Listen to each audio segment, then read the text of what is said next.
Okay, so starting off with O levels, October number 2019, paper number 2, theory, 1 hour 30 minutes are required for this paper.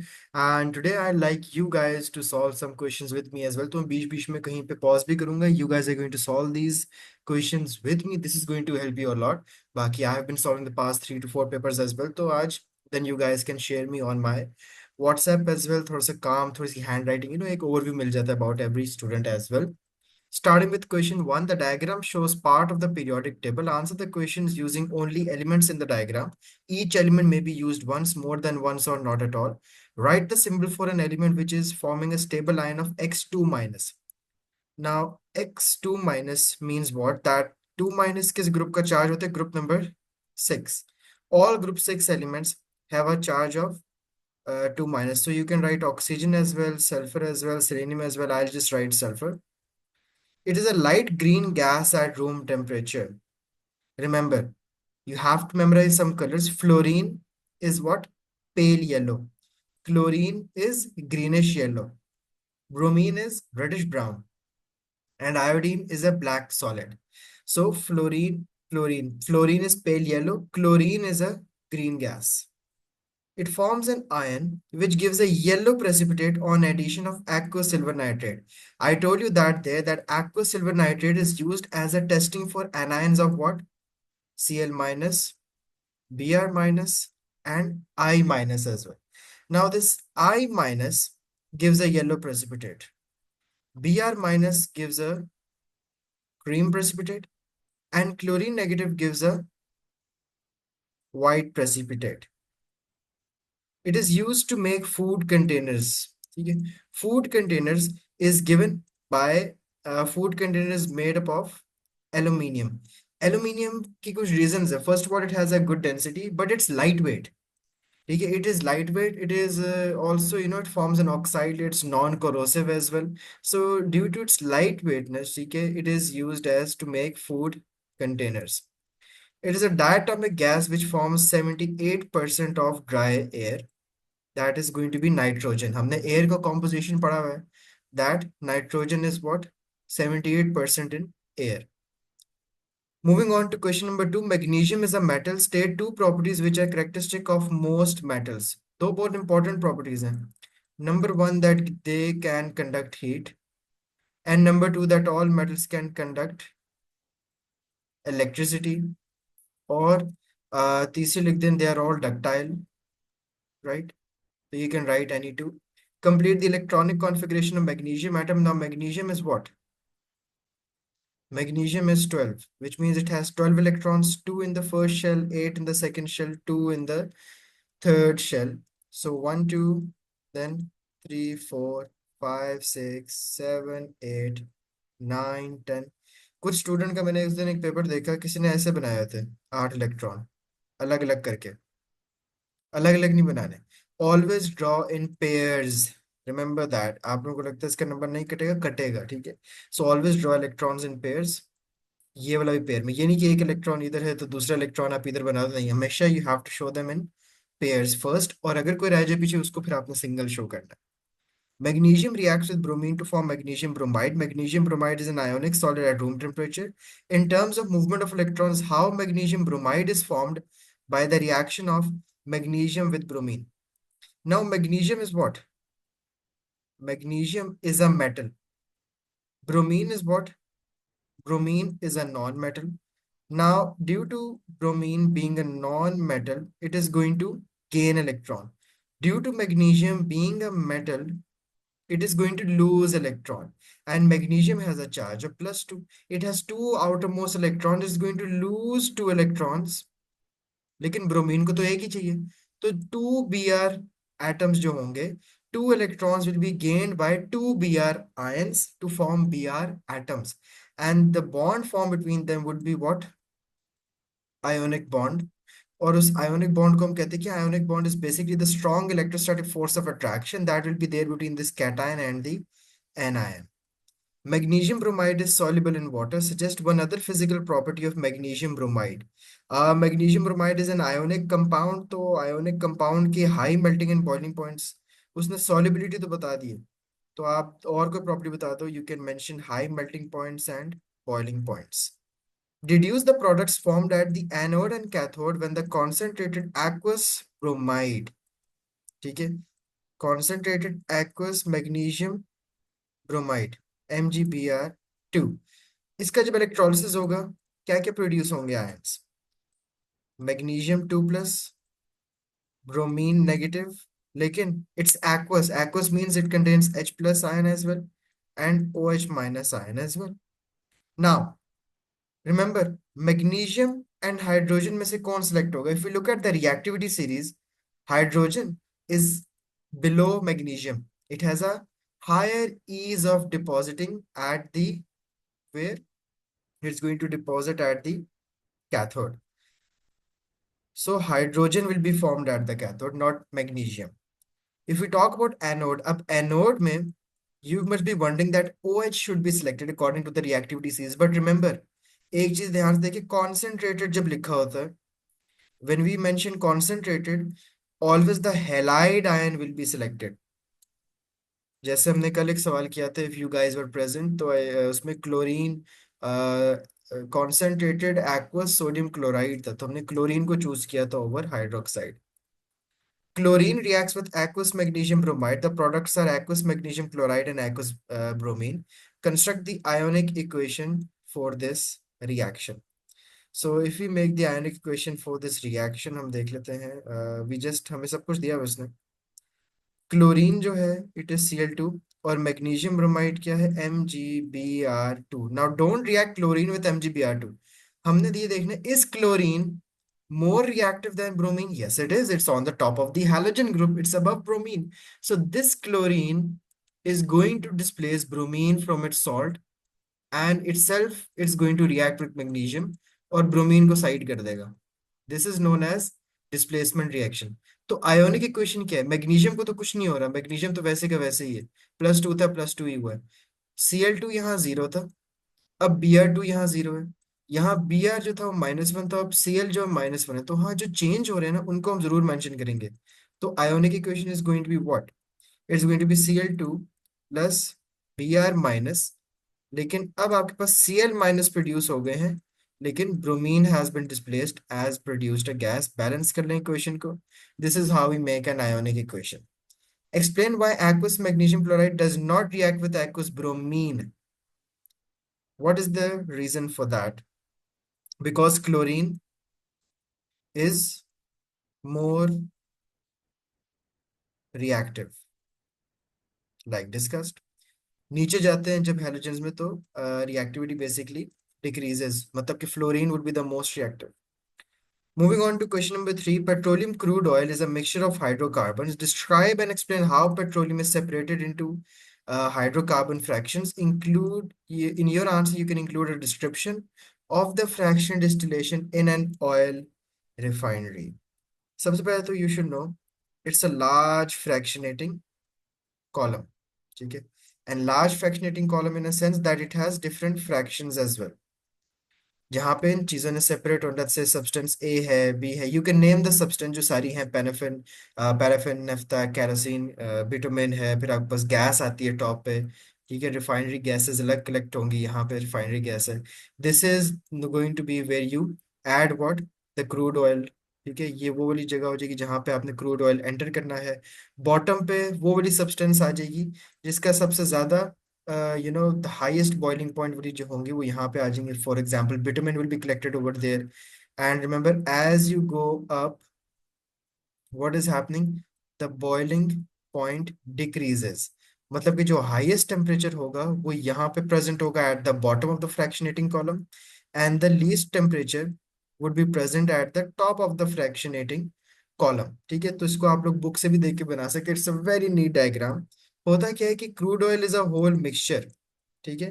Petroleum को सबसे पहले heat किया जाता है. Petroleum और crude oil, it is first heated. एक ही चीज है. ठीक है. It is first heated. अब जब ये हीट होता है ना, तो व्हाट हैपेंस इज कि हमने पहले तो इसको बॉटम ऑफ द कॉलम से ऐड करना है. You have to mention that we added from the bottom of the fractionating column. Once you have written in this, you are going to write that this fraction distillation is dependent on what?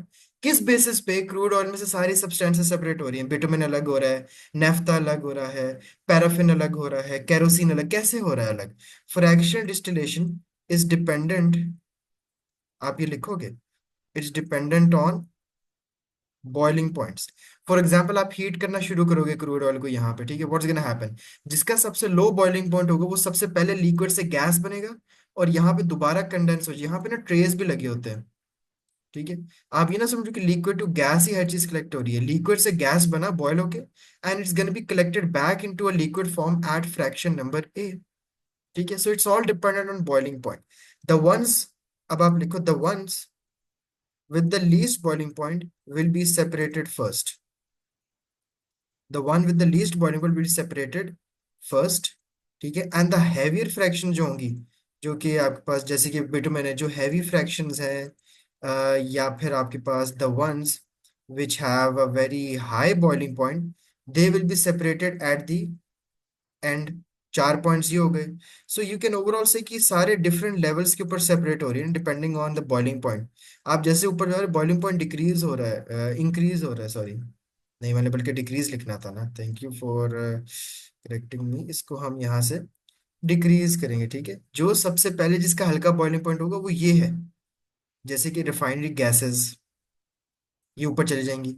उससे ज्यादा जिसका boiling point होगा फिर D, फिर सी, and पे जो सबसे heavy वाली है ना, जो गैस में तब्दील ही नहीं हो रही है, हैवीएस्ट बॉइलिंग पॉइंट, वो जैसे कि एफ होगा, ठीक है। So this is what happening as you go up the group, boiling point decreases, नीचे सबसे ज्यादा टेम्परेचर चाहिए, ऊपर तो कम टेम्परेचर में फ्रैक्शंस हो जाए। So they are all different levels, ठीक है। And then you can name all fractions as well, sequence याद कर लें, it's very important. State one use of each of these hydrocarbon fractions. Kerosene जो है वो आपके पास जेट फ्यूल होता है, एयरक्राफ्ट्स, एरोप्लेन्स, ठीक है, उनमें जो फ्यूल जो होता है वो जेट फ्यूल है। Naphtha is used as feed stock. Naphtha naphtha is used as feed stock for chemical industries as well. आप आगे लिख दो, chemical industries. The refinery gas fraction contains methane, ethane, and propane. To which homologous series do these hydrocarbon belong? सारे N से and हो रहे हैं, methane, ethane, ये सारे एल्केन्स के बिलोंग है। They all belong to alkanes. And what's the general formula of alkanes? CnH2n plus 2. Explain how carbon monoxide is formed in a diesel engine जब आपके पास incomplete combustion होती है। I told you that day that when we have oxygen in a limiting amount, what happens? Incomplete combustion. Incomplete combustion causes the formation of carbon monoxide. लेकिन अगर oxygen अच्छी amounts में available है, आपके पास complete combustion होगी। Describe one effect of carbon monoxide to human health. It is toxic, क्योंकि ये आपकी बॉडी में ना हीमोग्लोबिन के साथ हाई एफिनिटी से रिएक्ट कर जाता है, which reduces your oxygen supply to other parts of the body, and that is obviously life threatening situation as well. Yes. Question number 4. The equation shows the reaction of calcium carbonate with hydrochloric acid. The rate of this reaction can be determined by measuring the decrease in mass of the reaction mixture. Describe one other method of following the progress of this reaction.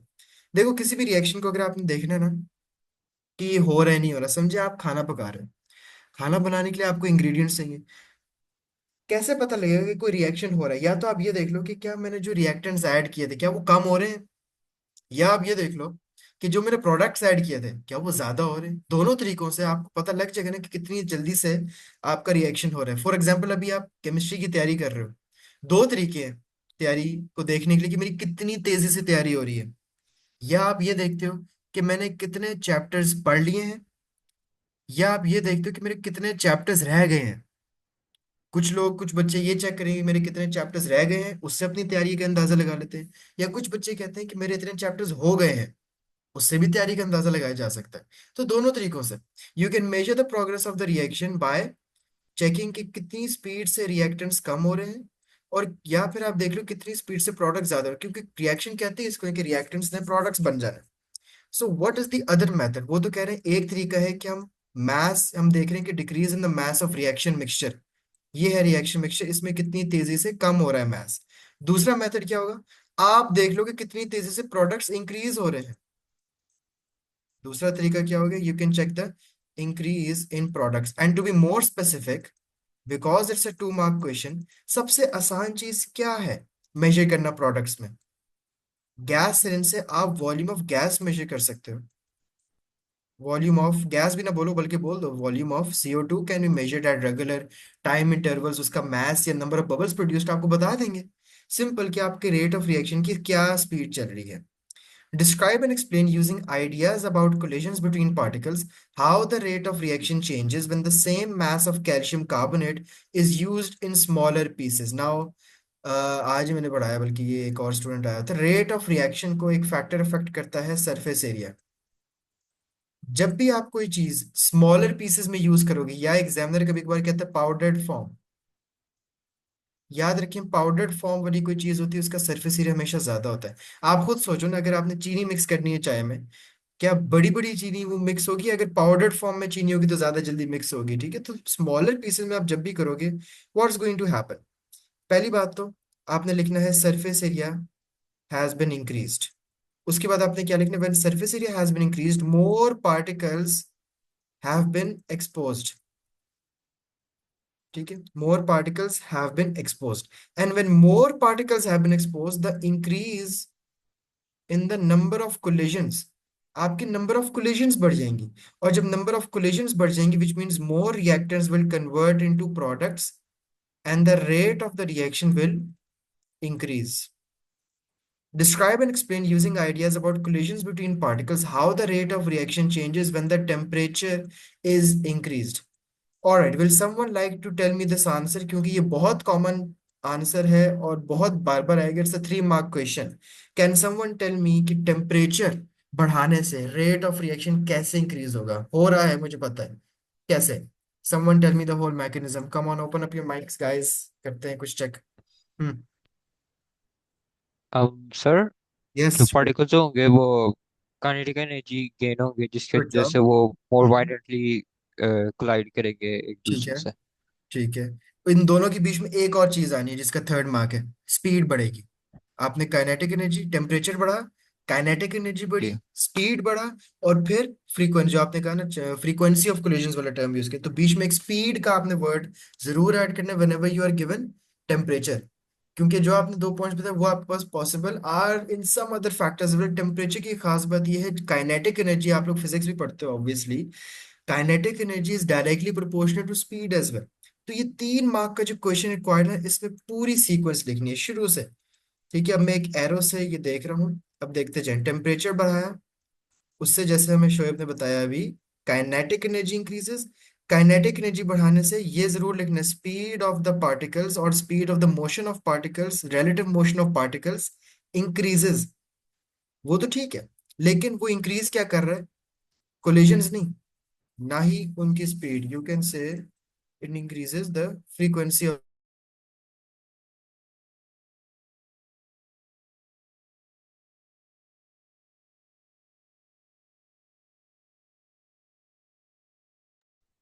Okay, so temperature increase, kinetic energy increase, speed increase, frequency of successful collisions increase। ठीक है, अगर आप frequency of successful collisions ही बढ़ा देंगे, that is going to help you as well, और आपका rate of reaction बढ़ेगा। क्योंकि frequency of successful collision, that is a higher chance कि अगर रिएक्टेंट्स कोलाइड कर भी रहे हैं, ठीक है, पहले भी कर रहे थे, ठीक है, थोड़े बहुत तो करते रहते, लेकिन अब जब कोलाइड, पहले कोलाइड कर रहे थे, कुछ चेंज हो रहे थे प्रोडक्ट्स में, कुछ प्रोडक्ट्स में चेंज नहीं हो रहे थे। लेकिन अब इसकी वजह से क्या हो रहा है, जब काइनेटिक एनर्जी बढ़ गई है, फिर आपके पास स्पीड भी बढ़ गई है, फिर आपके पास फ्रीक्वेंसी ऑफ सक्सेसफुल कोलिजन, मतलब अब जब कोलाइड होंगे पार्टिकल्स, तो पक्का टूट के प्रोडक्ट्स बनाएंगे। इतना इंपॉर्टेंट होता है आपके पास टेम्परेचर बढ़ाना। Temperature increases, kinetic energy increases, speed increases, frequency of collision नहीं, frequency of successful collision also increases, क्योंकि अब जरा जोर से होगी। अगर कोलिजन होगी तो पक्का प्रोडक्ट बनेगा ही बनेगा, पहले ये नहीं कि आधा बना है कुछ है। So this is a very important question. Calculate the minimum mass of calcium carbonate in grams needed to produce 16.8 centimeter cube of carbon dioxide at room temperature. एकदम से मोल्स कहाँ से आ गए? अच्छा। Okay. Okay, we are given the equation, ठीक है। सबसे पहली ट्रिक मैंने क्या बताई है? इक्वेशन दोनों का है, ठीक है। सबसे पहली ट्रिक कहाँ है? Where is the equation? ये रही, this is the equation. Second, balance, is it balanced? Let's check. Calcium one, carbon carbon, hmm, hydrogen, या it's a balanced equation, okay. फिर हम आते हैं कि कार्बन डाइऑक्साइड का आपको वॉल्यूम क्या दिया हुआ है। कार्बन डाइऑक्साइड का जो वॉल्यूम आपको, आप पहले देखो आपने निकालना क्या था? Mass of calcium carbonate. छोड़ दो, भूल जाओ आपने क्या निकालना है। पहले मैंने आपको क्या बताया हुआ? In previous 3 classes I be telling, पहले ये देखो कि डेटा किसका दिया हुआ है। निकालना क्या उसको भूल जाओ थोड़ी देर के लिए। आपको डेटा किस चीज का दिया हुआ है? कार्बन डाइऑक्साइड का। इसके मोल्स निकल सकते हैं, जिसका भी आपको डेटा दिया उसके मोल्स निकाल लो। Number of moles of carbon dioxide is equal to 16.8।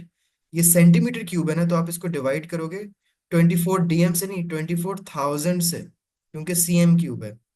तो आपके पास नंबर ऑफ मोल्स आ जाएंगे 7 × 10⁻⁻⁴। अच्छा, अब क्वेश्चन पे निकालना क्या था? Mass of calcium carbonate. अब मास निकालने के लिए what is the formula? Number of moles multiplied by the MR. इसके मोल्स तो है ही नहीं। मोल्स कैसे आ जाएंगे? हमने अभी मोल्स निकाले हैं कार्बन डाइऑक्साइड के। What is the ratio? Can someone tell me what is the ratio between calcium carbonate and carbon dioxide? क्या रेशियो है? बैलेंस इक्वेशन से देख के देखें, ये इक्वेशन बैलेंस्ड ही है। Anyone? Sir 1:1। Exactly 1:1। 1 mole of calcium carbonate reacts with 1 mole of CO2, ठीक है।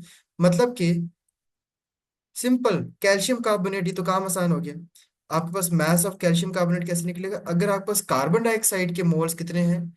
7 × 10⁻⁻⁴। तो कैल्शियम कार्बोनेट के मोल्स कितने हैं? 7 × 10⁻⁻⁴। इसको मल्टीप्लाई करो कैल्शियम कार्बोनेट के MR से। अच्छा, यहाँ पे एग्जाम देना, थोड़े से नंबर चेक करना, तो मेरे को क्वेश्चन आसान क्यों है? MR हम कैसे निकालेंगे कैल्शियम कार्बोनेट का? कैल्शियम इज 40 + 12, कार्बन 12 होता है, प्लस ऑक्सीजन कितने हैं? 16 × 3 हो जाएगा। मेरे ख्याल से कैल्शियम कार्बोनेट का एग्जैक्ट 100 ही होता है MR। तो आप मल्टीप्लाई कर दो और आपके पास मैस आ जाएगा, विच वुड बी 0.07 ग्राम्स। आगे पूछता है describe a test for carbon dioxide, lime water test. मशहूर जमाना, लाइम वाटर टेस्ट, और ये मिल्की हो जाएगा, सिंपल, या cloudy. Calcium hydroxide can be used to control the pH of the soil. Explain how calcium hydroxide controls the pH of the soil. Calcium hydroxide को हम slaked lime भी कहते हैं। कैल्शियम हाइड्रोक्साइड मैंने बल्कि शायद कल बताया, कैल्शियम हाइड्रोक्साइड को हम स्लेक्ट लाइम कहते हैं। इसको जो हम सॉइल में डालते हैं, अब ये स्लेक्ट लाइम जो है ना, it's an alkali. It's an alkali. इसका अपना जो पीएच है दैट इज अबव 7। और अगर सॉइल जो है, सॉइल एसिडिक है, तो आप जब इसको सॉइल में ऐड करोगे, आपका पीएच बैक टू किस पे आ जाएगा? PH would become 7, which means it has neutralised the soil. Moving on, the table shows some properties of group 1 elements. Complete the table by estimating the melting point of sodium. अच्छा, अगर हम नीचे जाएं तो क्या ट्रेंड्स आ रहे हैं? 181, फिर 63, फिर 39। हम इसका एस्टिमेट कर लेते हैं। 181 to 63 है, 130 मिडिल वैल्यू ले लेते हैं, ठीक है। आप अगर 120 लिखोगे, 100 लिखोगे, 120, 130, 140, 150, 60 भी लिखोगे तो भी आपको मार्क्स मिल जाएंगे। मैं मिलके आपको मार्क्स की भी खोल के दिखा देता हूँ। The range that the examiner gives is 70 degrees to 170 degrees के दरमियान कोई भी बता दो टेम्परेचर, इतनी खुली छूट है। अब अगर हम बात करें रिलेटिव थर्मल कंडक्टिविटी की, अच्छा इसमें थोड़े ट्रेंड्स फाइंड करना मुश्किल है, इसलिए उसने वो हमसे पूछा भी नहीं, क्योंकि ऊपर नीचे हो रहा है। एटॉमिक रेडियस में क्या ट्रेंड नजर आ रहे हैं? As you go down the group, number of shells बढ़ते हैं तो एटॉमिक रेडियस बढ़ रहा है। तो आप 0.235 से थोड़ा सा बड़ा नंबर लिख दो, 0.350 कर लेते हैं हम, ठीक है। तो हमने मेल्टिंग पॉइंट भी एस्टिमेट कर दिया, एटॉमिक रेडियस भी। Use the information the table to suggest why it is difficult to predict the relative thermal conductivity of potassium. क्योंकि देर इज नो ट्रेंड, कभी 84 से 142 हुआ है, फिर दोबारा कम हो गया, there is no trend. Simple जवाब, फ्लक्चुएटिंग ट्रेंड आप कह सकते हो, no trend. Sodium reacts with oxygen to produce, sodium reacts with oxygen to produce sodium hydro sorry hydroxide कहाँ से आ गया, सोडियम ऑक्साइड। बैलेंस कर लें, 2Na हो गया तो वहाँ एक O है, तो इधर नहीं, इधर 2 डालना पड़ेगा, लेकिन वहां पे फिर हमें 4 डालना पड़ेगा। ठीक है, equation is balanced. What type of oxide, acidic और basic, is a sodium oxide? याद रखें, all metal oxides are what, basic oxides. All non metal oxides are acidic oxides. तो सोडियम ऑक्साइड, सोडियम मेटल है ना, तो metal क्या होते हैं, बेसिक। बेसिक ऑक्साइड्स होंगे। प्लस रीजन क्या है कि it's a metal, and all metals form what, basic oxides. Plus आप बोलो that they lose ions easily as well, form ions easily as well. इनको तो काम है कि इन्होंने पॉजिटिव आयंस ही बनाने हैं। Explain in terms of ease of formation of ions why copper does not react with aqueous sodium sulphate. तो हमें उसने खुद ही बता दिए, in ease of formation of ions बताओ, मतलब कि जो इजीली आयंस बना रहा है वो उतना अच्छा रिएक्ट कर सकता है। तो एग्जामिनर ने हमें खुद आंसर बता दिया। अब स्टूडेंट पूछते हैं कि हमने क्या सीखी, कि हमने कब पढ़ा हुआ है। जवाब आपके पास क्वेश्चन में ही है। उसने पूछा explain in terms of ease of formation of ions why copper does not react, मतलब कि जो चीज रिएक्ट करती है, कॉपर के अलावा कोई चीज अगर रिएक्ट करती है, वो किस लिए कर रही है, क्योंकि वो इजिली आयंस बना सकती है। अगर कोई चीज आयंस नहीं बना रही है तो इसलिए वो रिएक्ट नहीं कर पा रही। तो कॉपर क्यों नहीं रिएक्ट कर पा रहा, it does not, it does not easily, किधर ये pen, it does not easily form ions. किसी को भी कोई चीज रिएक्ट करनी है तो उसको लॉस या गेन तो करना पड़ता है। Hydrated sodium iodate has the formula of NaIO3XH2O। Relative formula mass जो आपको दिया हुआ है इस पूरे हाइड्रेटेड सोडियम आयोडेट का, वो है जी 288। Calculate the value of x in this formula. सबसे पहले डाटा क्या दिया हुआ है उसको देख लेते हैं। हमें डाटा वैसे क्या दिया हुआ है, hmm we have NaIO3, we have 283, basic oxide है 5 है। ओ, इसमें बताता हूँ आपने क्या करना। ओके ओके ओके, पहले आप MR निकाल लें NaIO3 का। NaIO3 का आप पहले MR निकाल लो, ठीक है। मतलब कि 23 plus 16 plus 16 plus 16 plus iodine का वो ऐड कर लो, तो आपके पास टोटल MR ऑफ NaIO3 बनता है 198। ठीक है, तो NaIO3 तो हो गया 198। अब आप वाटर का MR मुझे बता दो, वाटर का MR क्या होता है, 16 प्लस 1 प्लस 1 18। अच्छा, अब हमने देखने की टोटल आपके पास क्या है, जो आपके पास NaI क्या है, एक मुश्किल से NaIO3 जो है वो है 288। इसमें से आप अगर माइनस कर दो NaIO3, ठीक है, जो पूरा हाइड्रेटेड कंपाउंड था जिसके अंदर वाटर भी है, ठीक है, इसका में फॉर्मूला मैथ्स क्या होता है 288। इसमें से आप माइनस कर दो अगर NaIO3, ठीक है, तो 288 माइनस 198, आपके पास आंसर क्या आता है, कैलकुलेटर बंद हो गया। 298, नहीं सॉरी, 288 माइनस 198 गिव्स यू 90। 90, तो हमने NaIO3H2O में से NaIO3 को निकाल दिया, पीछे रह गया 90। मतलब कि वाटर अकेला कितना बना रहा है, 90, और एक वाटर मॉलिक्यूल होता है 18 के इक्वल। तो आप 90 को डिवाइडेड बाय 18 कर दो, तो you can find the number of water molecules which would be around 5। क्या ये क्वेश्चन क्लियर हो गया? Everyone can just raise their hands, let me know. ठीक है, this is a simple unitary method, ऐसा नहीं कि आप लोगों ने कहीं पढ़ा नहीं हुआ है एनीथिंग, ठीक है, it's a simple unitary method type ठीक है, जिसको हमने सॉल्व किया है, थोड़ा बहुत इसको देखना पड़ता है, बाकी हो जाएगा। ठीक है, ओके ओके ओके ओके। ठीक है, hope it's clear. Butyric acid, C3H7COOH is a carboxylic acid. Draw the structure of the butanoic acid to show all the atoms and all the bonds. So we can show four carbons over here. Four carbon show कर देते हैं। Last carbon के ऊपर COOH group भी show कर देते हैं। बाकी आपके पास हाइड्रोजन्स होंगे। ठीक है, this is how you draw displayed formula for butanoic acid. देख लेना कहीं पे कार्बन के चार से ज्यादा बॉन्ड्स ना हो जाए। Describe the movement and arrangement of particles in a liquid. छोड़ो आगे ब्यूटानोइक एसिड लिखा हुआ है, आप बस मुझे arrangement of particles in liquid ही बता दें, इट्स मोर देन इनफ। कैसा होगा movement? Those particles have slight gaps between them, लेकिन हमने मूवमेंट बतानी है। थोड़े बहुत तो गैप्स होते हैं ना लिक्विड पार्टिकल्स, तो दे कैन स्लाइड ओवर। ठीक है, इसलिए दे कैन फ्लो, इसलिए they have a property of fluids. अगर मैं वर्ड यूज करूँ ना कभी फ्लूइड्स, याद रखिए फ्लूइड्स का मतलब लिक्विड्स भी होता है और गैसेस भी होता है, ये नोट कर लें बेशक।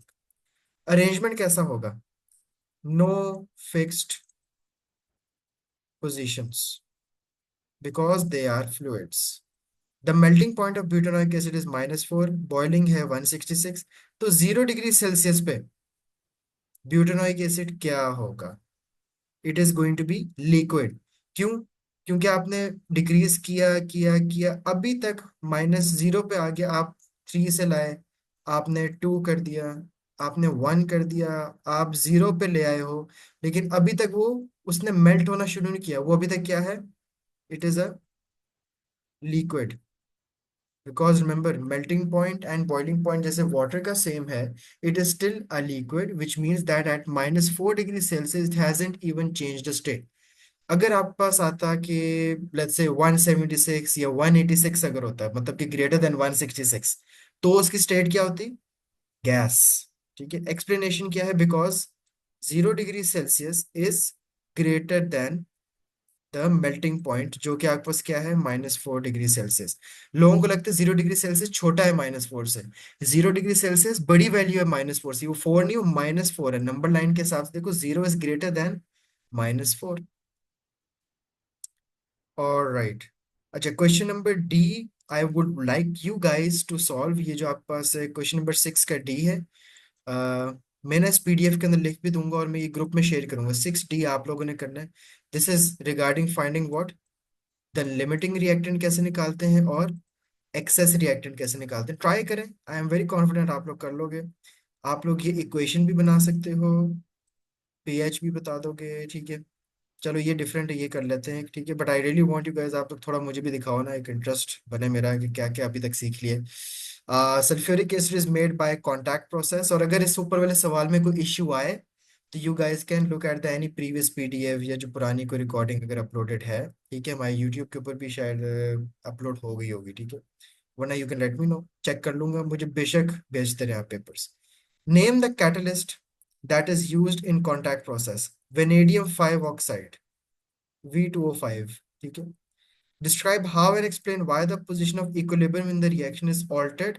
जब आप प्रेशर बढ़ाओगे, जब हम प्रेशर बढ़ाते हैं, कौन सी साइड फेवर होती है? जहां कम मोल्स हैं। किस साइड पे कम मोल्स हैं? राइट साइड, लेफ्ट साइड पे कितने मोल्स हैं? 2 + 1, 3। और राइट साइड पे कितने मोल्स हैं? 2। तो कम मोल्स किधर है? राइट साइड पे। The equilibrium will shift to the right.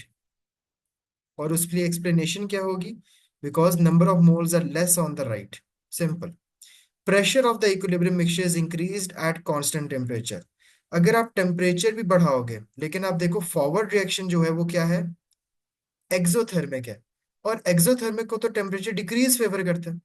मतलब कि अगर आप टेम्परेचर बढ़ाओगे, then backward reaction will be favoured, because forward तो एक्सो है, मुझे माइनस साइन से पता लग रहा है कि जो फॉरवर्ड है वो एक्सो है। लेकिन टेम्परेचर बढ़ाते हो जब, तो वो तो एंडो को फेवर करेगा। So the equilibrium is going to move to the left, which is the endothermic side. ये आप रीजन दे दोगे। और आप साथ आगे लिए भी लिख दो कि फॉरवर्ड की तरफ क्यों नहीं जा रहा? Because forward is exo and temperature increase always favours endothermic reaction. The final step in the manufacture of sulphuric acid is an exothermic reaction. हमने यहाँ पे एनर्जी प्रोफाइल डायग्राम बनानी है। याद रखें एक्सोथर्मिक रिएक्शन की खास बात नोट डाउन कर लें, whenever you make energy profile diagram. Exothermic में रिएक्टेंट्स की ज्यादा एनर्जी होती है, प्रोडक्ट्स की कम एनर्जी होती है। तो पहले तो हम रिएक्टेंट्स यहाँ बना लेते हैं। ठीक है, रिएक्टेंट्स क्या दिया है हमें ऊपर, H2S2O7 + H2O। यहाँ से एक एरो लें, नीचे जाएं, प्रोडक्ट्स नीचे शो करने हैं। प्रोडक्ट्स क्या हैं, 2H2SO4। ओके, ये कौन सी एनर्जी है, this is known as the activation energy. और उसके बाद हम लेबल कर देते हैं ये आपके पास रिएक्टेंट्स हैं, ये आपके पास प्रोडक्ट्स हैं। रिएक्टेंट से प्रोडक्ट्स पे हम जो एरो बना रहे हैं वो ऊपर जा रहे हैं नीचे जा रहे हैं ऑटोमेटिकली। हमेशा एरो डेल्टा एच का जो हम बनाते हैं वो रिएक्टेंट से प्रोडक्ट होता है, वो नीचे जा रहा है, मतलब कि डेल्टा एच इज नेगेटिव। बाकी एक्स एक्सेस और वाई एक्सेस लेबल्ड अगर नहीं होंगे तो आपको एग्जामिनर 4 मार्क का सवाल भी दे सकता है। तो याद रहे एक्स एक्सेस के ऊपर you have to mention progress और वाई एक्सेस पे energy. Air is a raw material used in manufacturing sulfuric acid. Name other raw material used in manufacture. So that is what it is going to be simply water. क्योंकि आप जब SO3 को, अगर आप contact process के processes पढ़ो, SO3 को जब हम वाटर के साथ रिएक्ट करवाएंगे तो हमारे पास डाइल्यूट सल्फ्यूरिक एसिड मैन्युफैक्चर होगा। Major use of sulphuric acid, batteries. ठीक है, बैटरीज है, फिर प्रिजर्व नहीं, डिटर्जेंट्स। ठीक है, बैटरीज हो गया, डिटर्जेंट्स हो गया, ये आपके पास कुछ यूजेस हैं। Alright, that is all for now.